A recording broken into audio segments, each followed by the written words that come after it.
하늘나라 가자면 어떻게 해야 갑니까? 죽어야 갑니다. 죽어야 가는데 안 죽으려고 그러죠. 네, 성질도 죽여야 되는데 성질도 안 죽이려고 그러고, 죽음이 다가와도 겁내고 더 살려고 그러고, 죽어야 가는데 안 죽으려고 그래요. 참 이상하지 않아요? 그러면서 하나님 나라를 내게 달라고 그렇게 우리가 기도하고 그렇게 살고 있습니다. 참 이율배반적인 것들이 우리 삶에 참 많은데, 말과 믿음, 생각과 삶, 이게 분리가 되면 참 안 되는데 안타깝습니다. 오늘은 그리스도인의 영광 마지막 시간입니다. 어떻게 영광을 돌릴 것인가? 영광이란 단어를 일반 사회에서 어느 때 가장 잘 많이 사용하느냐 하면은 만나 뵙게 돼서 영광입니다. 나보다 어떤 사람요? 높은 사람을 만났을 때. 그리고 갑자기 한 단계를 뛰어야 되는데 두 단계, 세 단계 탁 뛰면, 이야, 너 영광이다. 이렇게 올라가는 것, 얻는 것, 이런 것을 영광이라 하지만, 요한복음은 오히려 그 반대를 영광이라고 말합니다. 요한복음 1장 14절에 이런 말씀이 있습니다. 말씀이 육신이 되어 우리 가운데 거하심에, 예수님을 두고 하시는 말씀이에요. 영원한 말씀이 인간의 몸을 입고 이 세상에 오셨는데, 우리가 그 무엇을 보니, 뭘 봤을까요? 거기에서 뭘까요?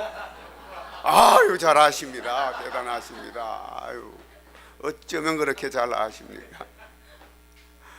말씀이 육신이 되어 우리 가운데 거하심에 우리가 그 영광을 보니, 아버지의 독생자의 이요 뭐요? 아유, 예, 아버지의 독생자의 영광이요 충만하더라. 뭐가 충만해요? 영광 아닙니다, 이번에는. 은혜와 진리가 충만하더라.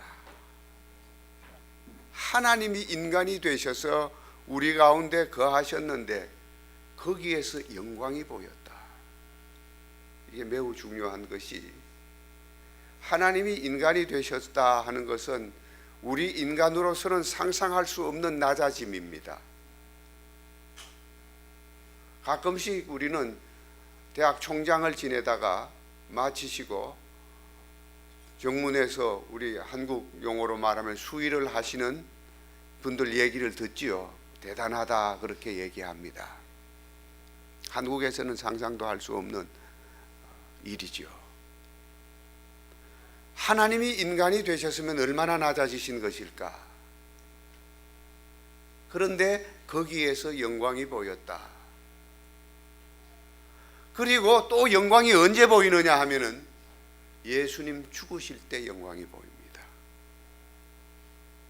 사랑하시다가 사랑의 결정체로서 죽으시는 모습에서 영광이 보였다. 그래서 예수님은 나가 죽을 때가 되었다라고 하는 말씀을 두 가지로 썼습니다. 하나는 돌아갈 때가 되었다라고 했고요. 왔으니까, 말씀이 육신이 되어 이 땅에 오셨으니까, 왔다가 이제 다시 가는 거니까 돌아가실 때가 되었다, 돌아갈 때가 되었다, 이렇게 말씀을 하셨고, 또 하나는 무엇을 얻을 때가 되었다? 좋은 교회 교인들은 정말 공부 잘합니다. 그렇다고 공부 못한다고 성적 나쁘다고 전혀 주눅 들지 마십시오. 하늘나라 공부와 세상 공부는 전혀 다릅니다. 아멘 하시는 분들은 실수하셨어. 아멘.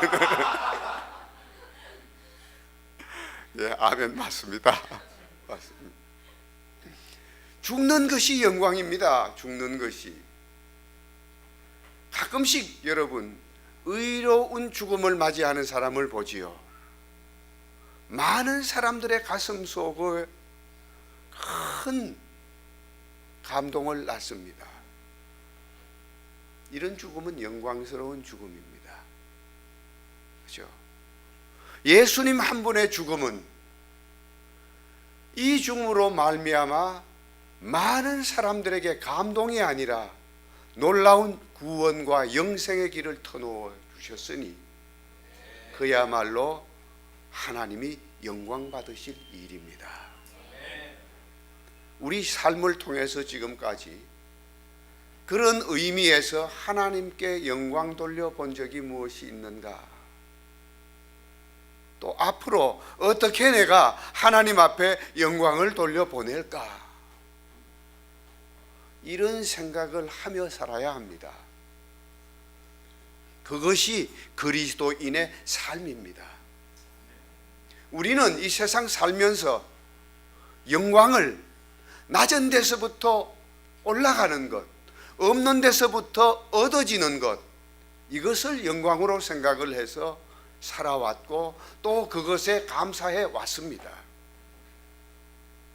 그러나 내가 갖고 있는 것을 내려놓고 이웃에게 베풀고 이러면서 사는 것, 그러다가 예수님처럼 내 목숨이라도 내어놓는 단계가 되면은 그것이야말로 하나님께서 영광 받으시는 것인데, 그를 위하여 하나님 내 길을 인도해 주십시오 주님처럼 이렇게 기도할 수 있다면 이 기도는 하나님께서 정말 기뻐하시는 기도입니다. 그것이 우리의 삶의 목적이에요. 내가 잘 되어서 이름 날면은 남들 시기 받습니다. 입시 때가 되면은 한국에는 반드시 절도 돈이 좀 더 많이 들어오고 교회도 돈이 좀 더 많이 들어옵니다. 그리고 특별 기도회를 하지 않으면 두 군데가 다 안 됩니다. 해야 됩니다. 그런데 예를 들어서 전체가 다 예수 믿는다면은 그 기도를 해야 됩니까? 안 해야 됩니까? 전체가 다 믿든 안 믿든 사실은 하나님이 그 참 곤란하네. 정직하게 저는 기도합니다. 뿌린 것만큼 거두게 해 주십시오. 잊어먹지 않게 하시고 생각 잘 나게 해 주십시오. 이렇게 기도해야지. 모르는 것 네 문제 혹은 5문제 중에 잘 찍게 하여 주시옵소서. 이 아들이 지금까지는 잘하지 못했으나 앞으로는 잘하려고 주님 앞에 영광 돌리려고 맹세하오니 이번에 합격만 시켜 주시옵소서. 미시옵니다. 미시옵니다. 그렇게 기도하면 안 된다 이 말씀입니다. 하나님은 바른 기도를 받으십니다. 그 바른 기도는 하나님 보고 이제는 달라는 것이 아니라 내가 어떻게 해야 할 것인가, 나를 어떻게 드릴 것인가, 이런 기도를 드리는 것을 하나님은 좋아하십니다. 우리 일상생활에 뭐가 중요합니까? 오늘도 오후에 1시 예배를 오신 여러분들은 저녁 지금까지 앉아 계시는데 밥을 몇 번 드시고 가십니까? 2번 드시고 가시잖아요. 2번 드시고 2번 먹고 갑니다. 예배 2번, 밥 2번. 초대교회는 예배 시간에 밥 먹는 시간이 있었습니다. 밥 먹는 것조차도 예배의 순서였습니다. 먹는 것은 그만큼 중요해요. 한국에는 지금 먹는 것 때문에 무상급식 금지 뭐 이러면서 얘기가 나와요. 경상남도 도지사 H씨가, 이분이 그런데 여러분 감리교 권사입니다. 무상급식. 학교는 공부하러 오는 데지 밥 먹으러 오는 데가 아닙니다. 가만히 듣고 보면 틀린 말이에요, 맞는 말이에요? 좀 제가 이렇게 물을 때는 대답을 안 해야 이게 됩니다. 왜냐하면은 제가 요구하는 대답과 이게 잘 맞아야 이게 맞는 거예요. 맞는 거예요. 그리고 잘 모를 때는 가만히 계시면 괜찮은데 용기 있게 대답하셨다가 이게 잘못됩니다. 제 얼굴을 집중을 해보시면 때때로 답이 나옵니다. 얼굴에서. 그죠? 나오죠 여러분? 그렇게 얘기를 하셨는데 사실 교육이라고 하는 것은 사람 되게 하는 거예요. 그만큼 배운 녀석이 왜 그래? 옛날 어른들이 그랬거든요. 배웠다는 것은 그만큼 사람이 되었다는 것입니다. 그러면 교육은 뭐 하는 거냐? 함께 평화를 이루어야 되는데 평화라고 하는 한자를 잘 몰라도 평화라는 한자는 여러분 좀 아셔야 됩니다. 어떻게 쓰느냐 하면은 이렇게 선을 하나 끊고 점을 몇 개 찍어요? 아유, 잘 아시네요. 영어만 잘 하시는 줄 알았더니 한자도 잘. 점 2개 딱 찍고 또 선 하나 긋고 그 중간에다가 줄을 하나 딱 그으면은 이게 평자예요. 공평하다, 고르다. 이건 부평초, 개구리풀이라는 풀이 있어요. 고르게 물에 쫙 깔려 있거든요. 그 모습의 상형 문자입니다. 고르게 쫙 있다는 겁니다. 화자를 보면은 이렇게 빗줄을 하나 치시고 그 다음에 옆으로 선을 긋고 나무 목자를 쓰는 거지요. 나무 목자, 그죠? 그 옆에는 뭐가 들어갑니까? 입구자. 참 잘 아십니다. 이 글자는, 화자는 두 글자로 합하여져 있습니다. 앞에 있는 이 화자는 벼 화자입니다. 벼가 뭐예요? 그 안에 뭐가 들었습니까? 아세요? 쌀이 들었습니다. 쌀. 그 다음에는 뭐예요? 잎. 평화. 뭐를 나눠 먹는 겁니까? 쌀을 나눠 먹는 거예요. 교육은 함께 평화스러워지는 거니까 교육의 참된 목적은 쌀을 나누어 먹는 것, 함께 나누는 것. 배가 부른데 굶어서 죽는 사람이 얼마나 많습니까? 함께 나누는 것, 그것 자체가 선교예요. 그것 자체가 잘 나누어 먹는 것. 강화에서 목회를 하는데 제가 잊혀지지 않는 기억이 있습니다. 수요일 저녁이 되어서 서울을 나갔다 가는데 강화읍에서 또다시 시외버스를 타고 완행버스를 타고 들어가야 됩니다. 들어가야 되는데 출발 시간이 됐는데 운전수가 안 나타나. 그런데 한참 지나서 한 15분이나 지나서 이러면서 오는 거예요. 이러면서. 뭐 하고 오시는 거예요? 식사하고 오시는 거예요. 그랬더니 속이 답답해가지고 이러고 있는데 빨리 가야 될 텐데 저 양반 밥 먹느라고 15분이나 늦었구나 이러고 있는데 뒤에 앉아 계신 노인 한 분이 여보 지금 15분이나 늦었는데 왜 이렇게 안 가요?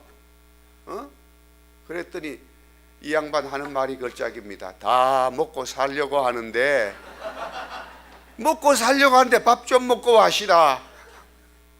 가만히 들어보니까 맞는 얘기야. 먹고 살려고 하는데 그런 거 아니겠어요? 먹고 살려고. 그러면서 맞구나. 저 양반 먹고 살려고 그러는 거지. 그러면서 또 마음속에 든 생각이 먹는다 사는다가 같은 단어예요. 같이 붙어 있어요. 먹고 산다. 거기다가 우리는 잘자를 붙여서 잘 먹고 잘 산다. 이게 잘못 얘기하면 욕이 되지요. 그래 잘 먹고 잘 살아라. 욕이 됩니다.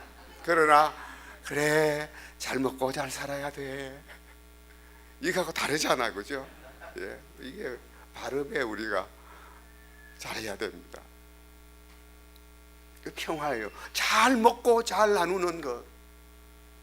오병이어 기적 모르는 사람 누가 있어요? 예수님도 먹이셨습니다. 먹이시는 거 좋아했어요. 오늘 본문의 배경은 어디서부터 시작이 되느냐 하면은, 부활하신 후에 예수님께서 제자들이 다시 고기를 잡으러 나갔습니다.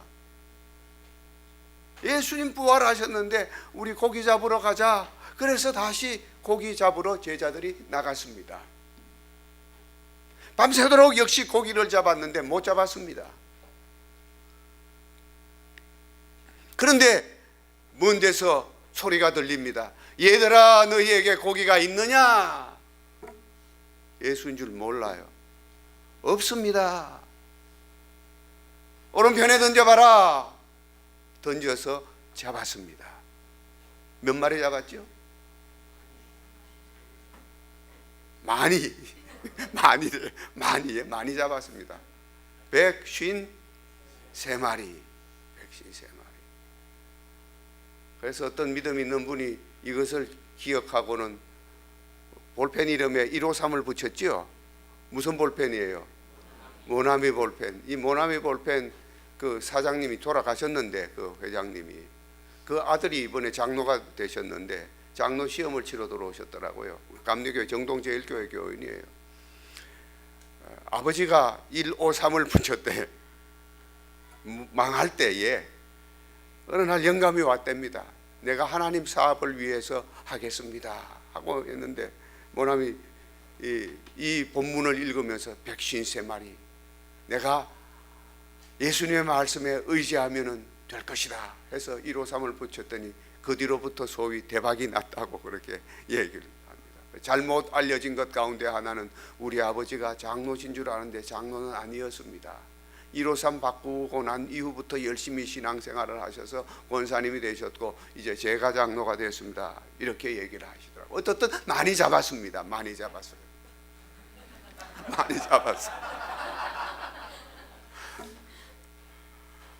그런데 예수님이 성경 본문에 보면은 숯불을 피워놓고 떡을 구워놓고 생선도 준비해 놓으시고 제자들을 기다리는 겁니다. 기다려요. 그리고는 너희들 생선도 좀 갖고 와라. 보니까 예수님이십니다. 그래서 아침 먹자, 조반을 먹어라. 본문에 그렇게 나와요. 조반을 먹어라. 아침 먹자. 부활하신 주님이 아침을 준비해 놓으시고, 그리고는 제자들과 함께 음식을 먹고 난 이후에 요한의 아들 시몬아, 내가 이 사람들보다 나를 더 사랑하느냐? 몇 번 물으셨죠? 3번씩. 예, 제가 주님을 사랑하는 줄 주께서 아시나이다. 내 어린 양을 먹이라. 또다시 묻습니다. 요한의 아들 시몬아, 내가 이 사람들보다 나를 더 사랑하느냐? 예, 제가 주님을 사랑하는 줄 주께서 아시나이다. 내 양을 치라. 또다시 묻습니다. 내 어린 양을 먹이라.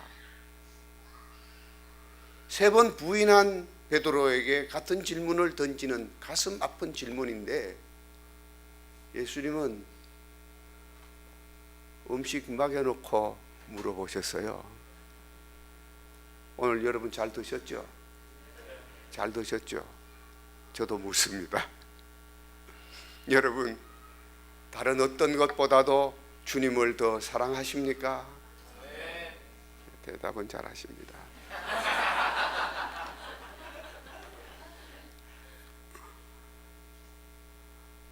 베드로에게 또 하신 말씀을 보세요. 3마디 말씀 중에서 내 양을 먹이라. 뭐가 중요해요? 먹는 거 중요하다 이 말씀이에요. 먹여놓고. 사실 지금 시간은 먹고 난 뒤라 무슨 시간이죠? 졸리는 시간입니다. 졸리는지. 안 먹여놓고 배가 쫄쫄 고프면 안 졸립니다. 그런데 아까 보니까 너무 많이 드시더라고.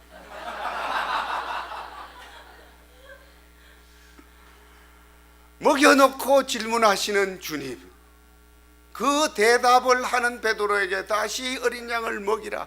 먹이는 일이 이렇게 중요한 것입니다, 주님은. 그래서 초대교회는 함께 먹었다, 이 말, 먹었다. 예배 시간 안에 먹는 것이 함께 있었습니다. 중요한 것입니다. 자, 그래 놓고 난 이후에 이제 18절에 이런 말씀을 하셔요. 오늘 본문, 진실로 진실로 내게 이르노니 내가 젊어서는 스스로 띠뛰고 원하는 곳으로 다녔거니와 늙어서는 내 발을 벌리리니. 그렇게 말씀하시면서 베드로에게 이 말씀을 하신 것은 내가 내게 띠띠우고 원하지 아니하는 곳으로 데려가리라. 베드로에게 이 말씀을 하시면 베드로가 어떠한 죽음으로 하나님께 뭘 돌릴 것을? 영광을 돌릴 것을 말씀하신 것입니다.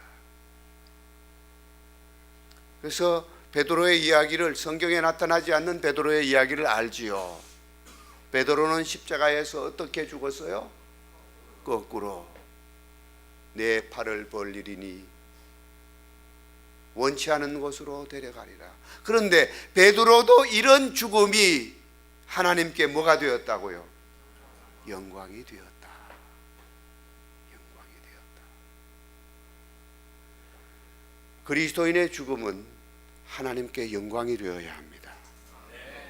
될 수 있습니다. 될 수 있습니다. 오래 사는 것이 하나님께 영광을 돌리는 것이 아니라 잘 죽는 것이 하나님께 영광을 돌리는 일입니다. well-being이 아니라 well-dying입니다. 그리스도인은 잘 죽어야 됩니다. 그런데 죽음을 가르치지 아니하고 더 가지는 것, 더 오래 사는 것, 더 건강한 것, 더 튼튼한 것, 더 많이 가지는 것, 그래서 더 많은 공간을 확보하는 것, 그래서 바벨탑처럼 높이 쌓아서 하나님께까지 나아가는 것, 이것은 하나님의 영광을 허무는 일입니다. 오히려 그 반대의 길, 말씀이 육신이 되어 우리 가운데 거하심에 우리가 그 영광을 보니 아버지의 독생자의 영광이요 은혜와 진리가 충만하더라. 말씀이 육신이 되어 우리 가운데 거하심에 에스케노센이라고 하니 거하심이라고 하는 단어는 무슨 말이냐면 이스라엘 백성들이 광야에서 텐트 치고 살았지요. 천막 치고 살았다, 이 말씀입니다. 주님이 우리 가운데 오셔서 우리와 함께 천막 생활을 하셨습니다. 광야 공동체처럼. 그런데 거기에서 뭐가 보였다고요? 영광이 보였습니다. 영광이 보였습니다. 저 높은 곳을 향하여 우리의 영혼은 나가야 하지만 우리의 삶은 주님처럼 낮은 곳을 향하여 내려가는 것이 영광입니다. 오늘 그리스도인들이 세상에서 자꾸 손가락질을 받는 것은 높은 곳을 향하여 올라가려고만 하는 것이지 낮은 곳을 향하여 내려가지 않는 데 있습니다. 목사가 그래야 하고 교인들이 그러해야 합니다. 복음의 위력이 그래서 나타나는 것입니다. 입으로 전도하지 않아도 그렇게 살면은 세상이 전체가 감동을 받습니다. 초대교회가 그래서 전도가 잘 되었던 거예요. 예수 믿으라는 소리 안 해도 저것만이 올바른 길이로구나. 로마 시대 때 로마 정치인들이 썩었잖아요. 성적으로도 문란했고 윤리적으로 완전 타락했습니다. 그런데 로마 정권에, 로마 정치 세계에 복음화가 이루어질 수 있었던 중요한 요인들 가운데 하나가 당시에 로마 정치인들이 며느리를 구하는 일에 크리스찬들이 정결하다더라. 저 사람들만큼 바람직한 사람이 없다. 그래서 많은 사람을 며느리로, 아내로 받아들였습니다. 그들이 남편을 전도했고 그들이 애를 낳아 자식을 전도해서 그렇게 하여 전도가 된 이러한 일들도 교회사 속에서 나타나고 있는 장면들입니다. 전도는 이젠 그런 식으로 공동체적으로 우리의 삶의 변화, 예수님처럼 살아내는 것, 그것을 통해서 이루어져 나가야 됩니다. 그것이 언제 어디서나 그리스도인으로 사는 것이지요. 중요한 것입니다. 그래서 우리는 예수님처럼 살아야 되는데 그 말씀을 하시고 그 뒤에 보십시오. 어떻게 영광 돌릴 것을 가리키심이러라. 이 말씀을 하시고 베드로에게 이르시되 뭐라고 말씀하셨습니까? 나를 따르라. 그러면 하나님께 영광 돌리는 길, 하나님의 영광을 향하여 나아가는 길은 무엇입니까? 예수님을 따라가는 길입니다. 그것이 그리스도인의 삶이에요. 우리는 그러나 예수님을 믿으려고만 하고 따라가는 일에는 소홀합니다. 안 따라가려 해. 어려우니까, 힘드니까. 그러나 정말 예수님의 마음과 내 마음이 합일이 되면은 그것이 아픈 길이 아닙니다. 힘이 나는 길, 아버지가 기뻐하시는 일, 좋은 길입니다. 그러니 죽을 수 있는 거지요. 그러니 죽을 수 있는 거죠. 어떤 희극인이 죽으면서 너무 억울한 거예요. 근데 죽어가면서도 웃기고 싶어. 그러면서도 억울함에 두 가지 마음을 잘 삶아서 얘기합니다. 친구 보고 죽으면서, 야, 나 먼저 간다. 곧 따라와라. 무슨 말입니까? 나 죽는다. 곧 따라와라. 동지, 난 먼저 가오. 다음 차로 바로 따라오시오. 혼자 죽으니 억울하다 이 말이에요. 너도 같이 죽어다오 이 말이거든. 너도 다오. 그런데 예수님이 나를 따르라 하신 이 말씀은 정말 이 길이 생명의 길이다. 얻는 자는 잃어야 한다. 많이 주신 것은 그 많은 것만큼 주님을 섬겨야 한다는 것입니다. 주님의 마음은 불쌍히 여기는 마음이죠. 기억나시죠? 5년 전에 계신 분들, 불쌍히 여기시는 마음, 불쌍히. 예수님의 불쌍히 여기시는 마음, 나를 따르라 했으니까 우선 마음을 닮아야 되잖아요. 예수님의 마음을 가져야 되지 않습니까? 예수님의 마음은 불쌍히 여기는 마음이에요. 불쌍히 여기사, 민망히 여기사 손을 대시며 가라사대 따라 일어나라. 불쌍히 여기시라 말씀하시되 불쌍히 여기고 민망히 여기시고 긍휼히 여기시고, 이것이 주님의 마음입니다. 스플랑크니조마이라고 하는 말인데 스플랑케논이라고 하는 말에서 나왔습니다. 이것은 창자, 내장을 뜻하는 말이에요. 뭐냐 하면은 창자와 내장, 속을 다 해서 이 말이에요. 이것이 중요한 거예요. 속을. 중국 고사에 단장이라는 말이 있죠. 오래되신 분들, 단장에 무슨 고개요? 미아리 고개. 예? 당신은 철사줄로 두 손 꼭꼭 묶인 채로 뒤돌아보고 또 돌아보고 맨발로 울며 절며 뭐 이러면서 곡에 있습니다.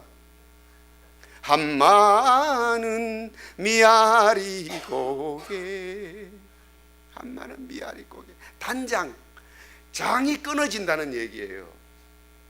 장이 끊어진다. 얼마나 아픈 거예요. 이 장이 끊어진다는 얘기는 어디서 나느냐 하면 중국 고사에 원숭이를 새끼를 한 마리를 잡아가지고 배에 태워서 가는데 원숭이 엄마가 따라오는 거예요. 강둑을 따라서 100열이나 내려왔습니다.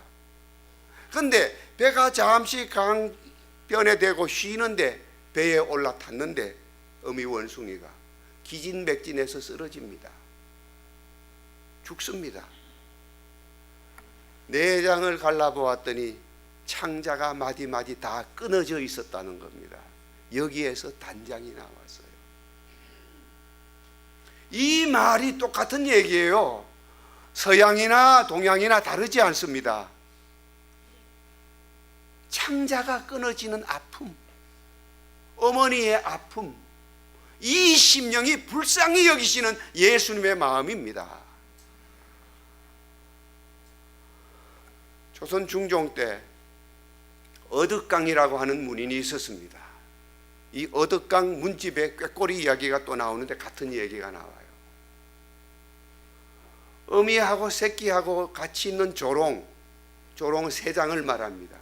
그 조롱을 둘로 나눠서 같이 놓았는데 이 어미새가 새끼를 만지지 못해서 그 조롱의 머리를 받고 죽습니다. 그런데 역시 배를 잘라보았더니 창자가 다 끊어지고 녹아져 있었다는 것이 이 마음이에요. 그냥 예수님이 우리를 불쌍히 여긴 마음이 간단한 마음이 아닙니다. 주님 나를 불쌍히 여기소서. 주 예수 그리스도여 제게 자비를 베푸소서. 예수의 기도는 정말 주님이 어떤 마음으로 우리를 보고 계시는가 하는 그 깊은 마음을 우리가 이해할 수 있게 돼요. 그런데 그 주님이 나를 따르라. 바울은 그래서 너희 안에 이 마음을 품어라. 곧 그리스도 예수의 마음이니 그는 근본 하나님의 본체시라 하나님과 동등됨을 취할 것으로 여기지 아니하시고 자기를 비워 사람의 모양으로 나타나셨으니 그렇게 말씀하고 있지 않아요. 그 마음이에요.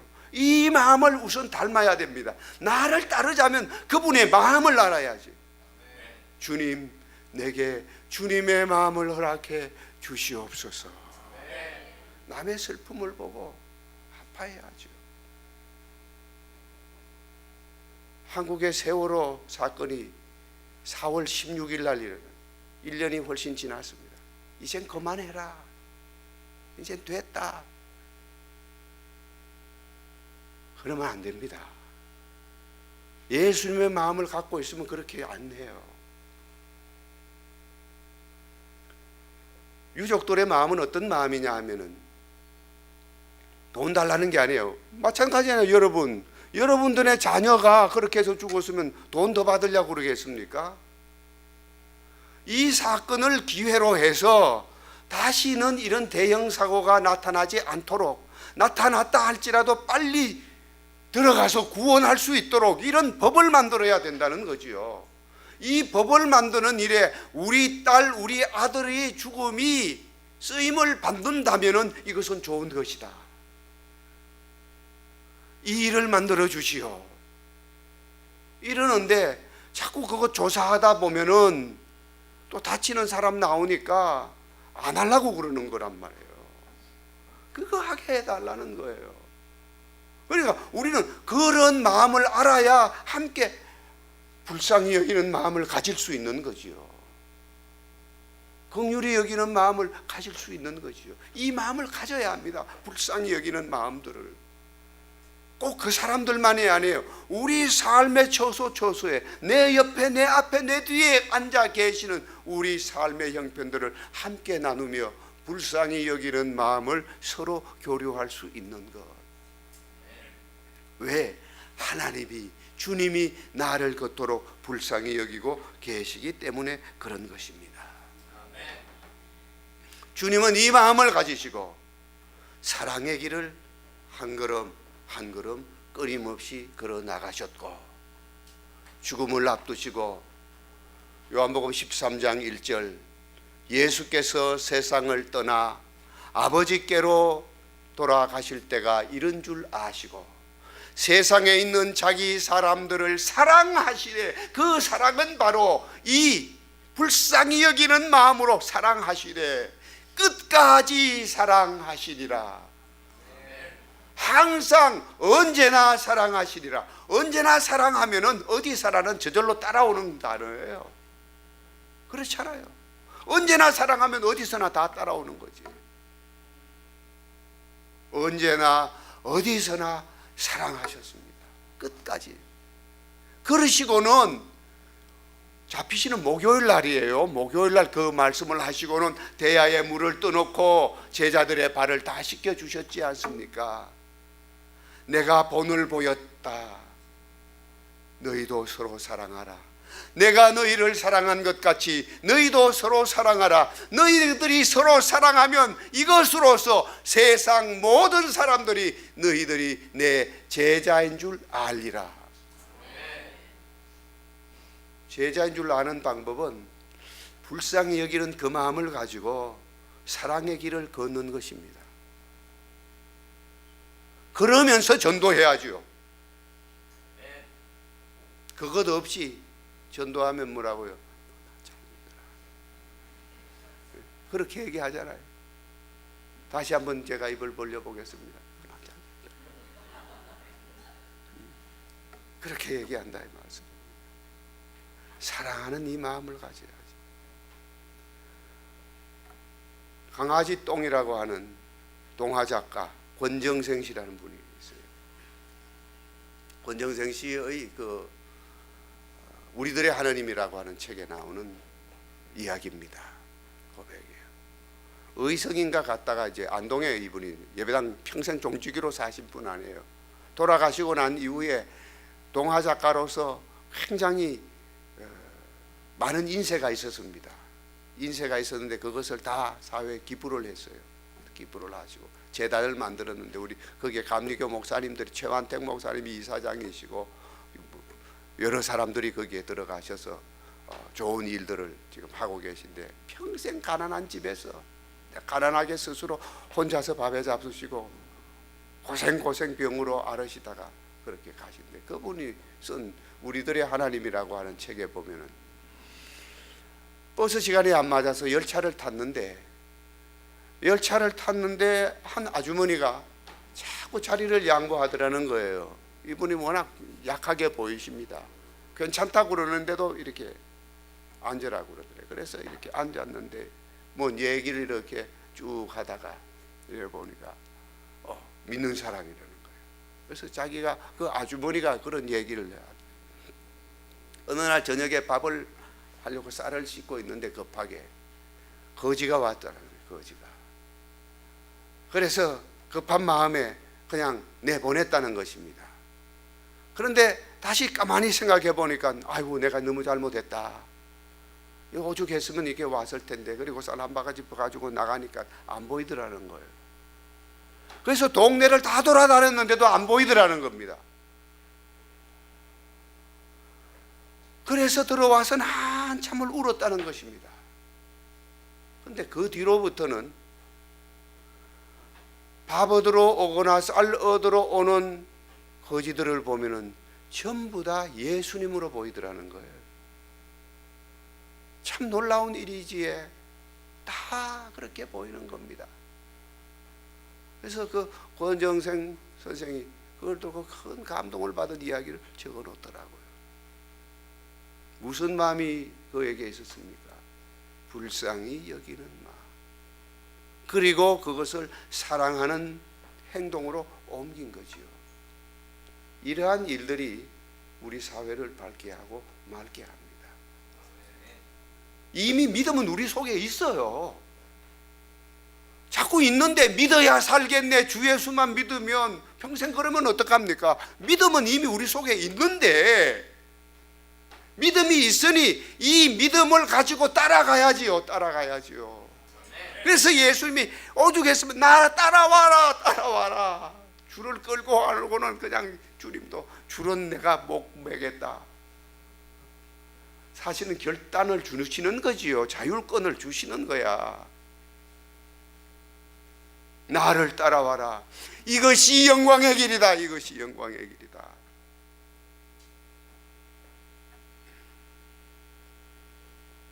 그렇게 살아야 됩니다. 요한복음에는 특별히 예수님을 하나님이라고 직접 묘사를 합니다. 기적을 7가지를 요한복음에는 기록하고 있고요. 또 하나님만이 쓰시는, 아침에 말씀드렸듯이 모세에게 호렙산 가시떨기에서 부르시고 나는 나다, 누구라고 하오리까, 나는 나다라고 했던 그 단어, 그것을 하나님만이 쓰는 표현인데, 나는 무엇이다, 에임이라고 하는 말인데, 그 말씀을 또 7말씀을 씁니다. 얼마나 많이 아는지 여러분 한번 봅시다. 나는 길이요 진리요 생명이다, 이렇게 예수님 말씀하셨지요. 또 뭐가 있을까요? 나는 선한 목자다. 또 뭐가 있을까요? 나는 생명의 떡이다. 나는 생명의 문이다. 나는 부활이요 생명이다. 또 뭐가 있나요? 뭐뭐 했죠? 몇 가지가 있다고 그랬습니까? 7가지가 있습니다. 세상의 빛이다. 나는 부활이요 생명이다. 7가지. 나는 무엇이다. 하나님 자신이에요. 하나님 자신. 하나님이 인간의 모습으로 이 세상에 오셔서 우리가 모르니까 첫 시간에 얘기했던 것, 나를 믿으면 영생 얻는다. 나를 믿으면 영생 얻는다. 모세가 광야에서 뱀을 든 것처럼 인자도 들려야 하리니 이는 저를 믿는 자마다 영생을 얻게 하려 하심이라. 하나님이 세상을 이처럼 사랑하사 독생자를 주셨으니 이는 저를 믿는 자마다 멸망치 않고 영생을 얻게 하려 하심이라.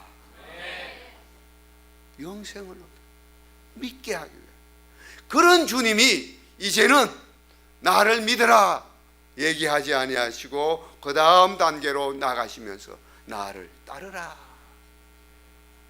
따르는 확실한 증거도 보여주셨습니다. 이미 부활하신 몸으로. 그런데 두려울 것이 없지요. 우리는 죽음이 안 두려워야 됩니다. 왜? 예수를 믿는 예수님이. 그런데도 안 죽으려고 그래. 신앙생활 잘해야 됩니다. 춘천에 어떤 교회에, 그 교회를 말하면 또 춘천 가가지고 여러분 가서 또 확인하면은 큰 신뢰를 하게 되니까, 권사님이 계셨는데 그 집안에서는 그 권사님 혼자만 교회 나오셨습니다. 연세는 드셔가지고. 그래서 김종철 목사님이란 분이, 그분도 돌아가셨습니다만은, 권사님 유언해놔야 돼. 유언해놔야 돼. 왜냐하면은 권사님 죽고 나면 이 가정의 믿음의 문이 다 닫혀 교회 발걸음이 끊어져. 그러니 유언을 꼭 해놔. 유언을 꼭 해놔. 그리고는 이 권사님이 이제 더 이상 아프셔서 교회를 나오지 못했습니다. 아프실 때는 계시니까 신방을 갔는데 돌아가셨다는 부음을 받고 장례식을 이제 치러야지 그러고는 갔더니 목사님 발길을 문 앞에서 장손이 막는 것입니다. 못 들어오게 하는 거예요. 이제 끝났습니다. 그래서 이 김종철 목사님이 권사님 뭐 남기신 것 없느냐고 그랬더니, 뭔 말씀하십니까? 뭐 유언하는 것 없습니까? 있습니다. 뭐라고 하던가요? 녹음도 해놨대. 내가 죽거든 양지 바른 곳에 묻어다오.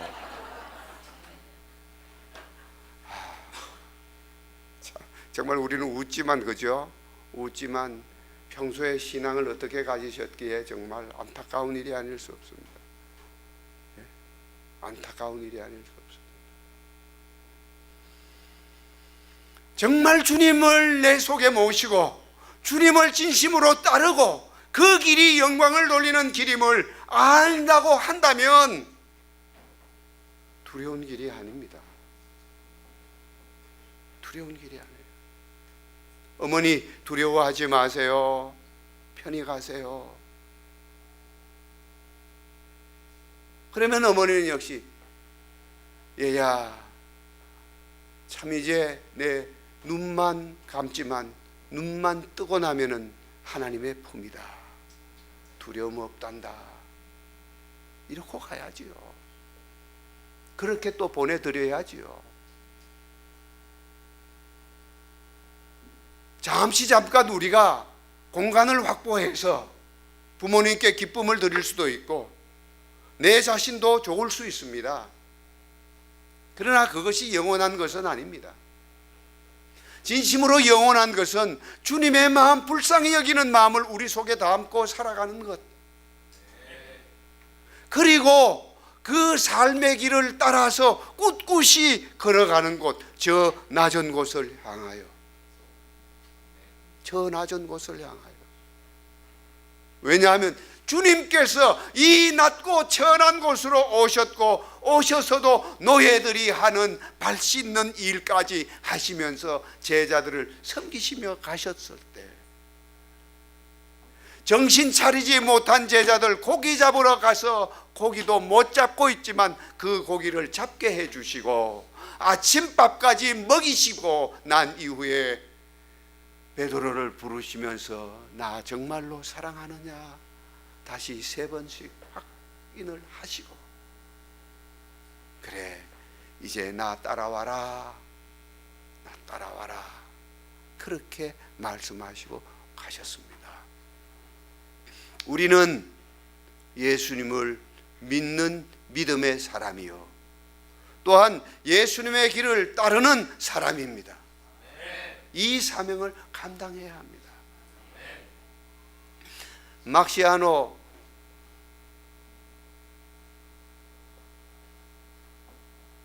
콜베라고 하는 유명한 신부님 이야기가 있습니다. 그저 콜베라고 그렇게 기억하시면 되겠습니다. 이분은 폴란드에서 태어났는데 일본에 와서도 선교사 전도를 해서 기념 성당이 일본에도 있습니다. 1894년도에 태어나서 전쟁이 일어날 때 조국이 폴란드인 까닭에 폴란드로 이제 돌아갔는데 유대인이었습니다. 그 유명한 아우슈비츠에 이 콜베 신부가 잡혀서 들어갔습니다. 막시밀리아노 이 콜베 신부가 거기에 들어갔는데 교도소장이 도망가는 사람들이 생기니까 너희들 한 명 도망가면은 10명을 사형시킨다, 그렇게 선고를 했습니다. 그러던 어느 날 한 명이 정말 도망을 갔습니다. 그러자 교도소장은 무작위로 10명을 집어냈습니다. 하나씩 10명을 다 집어냈습니다. 마지막에 선택된 사람이 가조버리 체크라고 하는 사람입니다. 그런데 이 사람이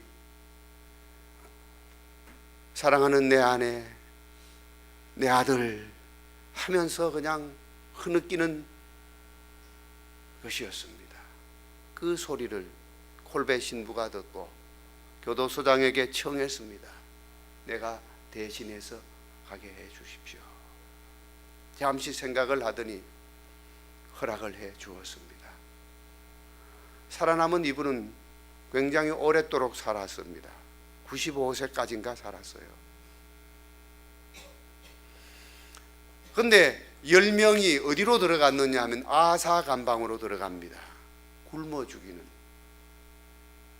그런데 아사 감방에 들어간 그 날부터 그 감방에서는 찬송 소리, 기도 소리가 끊이지 않습니다. 굶어 죽는 곳인데 끊이지 않습니다. 한 신부님의 행위가 그곳을 아름다운 성소로 바꿔놓습니다. 그런데 날짜가 지나자 1명, 2명 죽어가기 시작을 하는데 이 콜베 신부는 죽어가는 사람들의 임종을 다 보고 그리고 치르고 있습니다. 4명이 남았는데 빨리 죽지 않자 보름이 지나도 4명이 남았는데 물 한 잔도 주지 않았습니다. 페놀 독약을 주사를 해서 죽입니다. 마지막에 콜베 신부가 그 주사를 맞고 그렇게 죽습니다.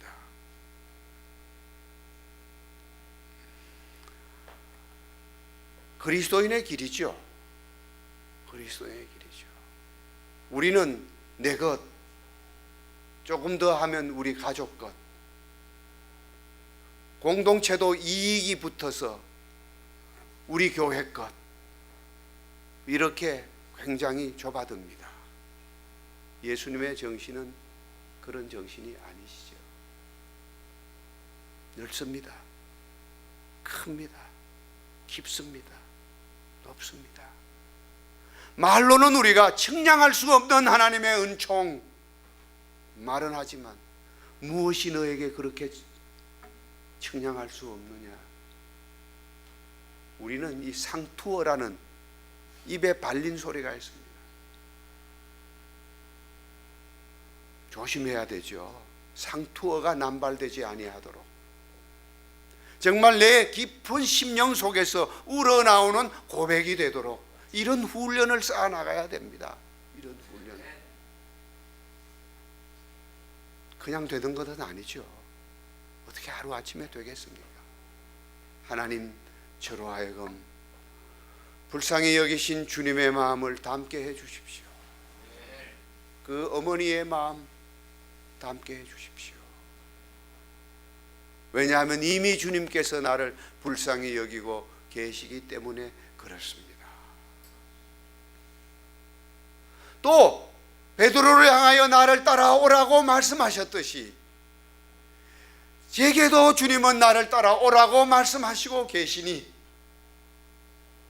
따라갈 수 있도록 도와주시옵소서. 그런 성숙한 기도를 드리면 이런 기도를 통하여 하나님께 영광 돌리는 곳으로 우리가 나가게 된다는 말씀입니다. 조용히 눈을 감고 한번 생각해 보십시다.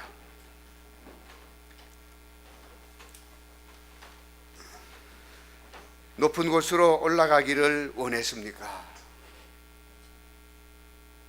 많이 가졌을 때 더 큰 기쁨을 가졌습니까? 아니면 남에게 무언가를 베풀고 정말 사랑하는 마음으로 내 주머니를 털었을 때 이름 모를 모습으로 누구에게인가 주었을 때 내 속에 작은 기쁨이 생기던가요?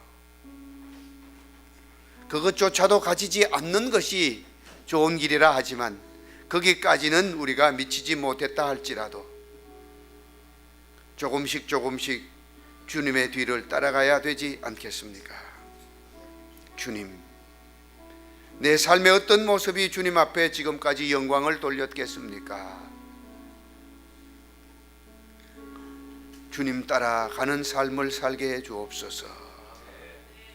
조용하게 좀 기도를 드려보시기 바랍니다.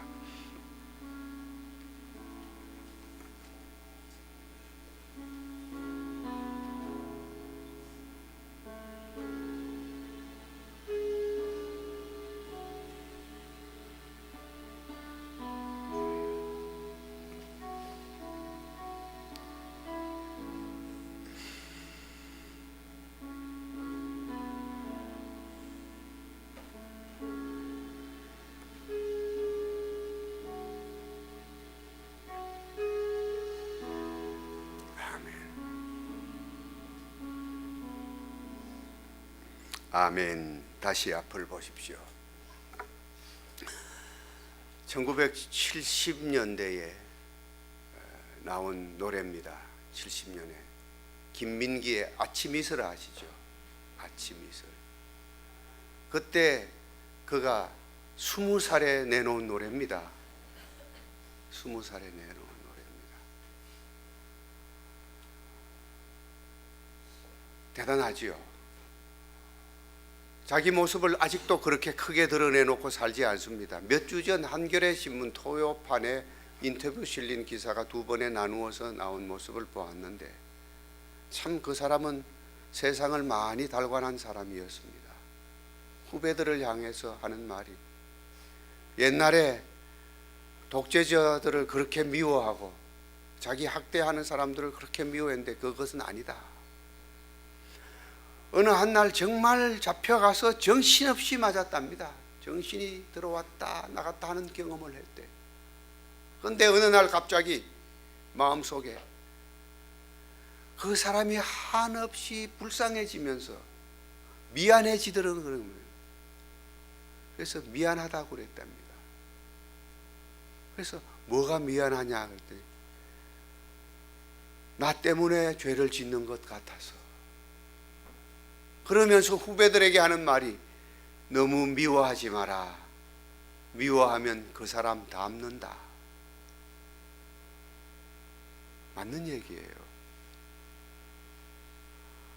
아버지가 술을 좋아하는데 난 절대 아버지 안 닮을 거야 그러면서 아버지를 미워한다 보면 이 아들이 어느덧 술꾼이 되어 있습니다. 학습을 하는 거예요. 안 닮아야 그러겠지 하는데 학습을 합니다. 그러지 말아야 하죠. 자꾸 우리가 예수님을 바라보아야 할 이유가 거기에 있는 겁니다.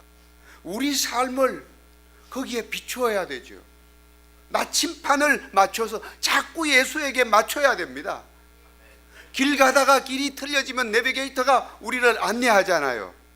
마찬가지로 길이 흩어나 있으면 주의 말씀을 통해서 우리의 길을 맞춰 나가야 됩니다. 맞춰 나가요. 아침 이슬 그 노래 뒷부분이 뭡니까? 나 이제 가노라 저 거친 광야에 서러움 모두 버리고 나 이제 가노라. 가사를 가만히 생각해 보십시오. 저 거친 광야를 가면은 하늘 품고 가야 하잖아요. 하늘 품고 가야지. 이를 갈고 가야지. 그런데 저 거친 광야를 가는데 서러움 모두 버리고 간다잖아요. 버리고. 예수님의 마음입니다.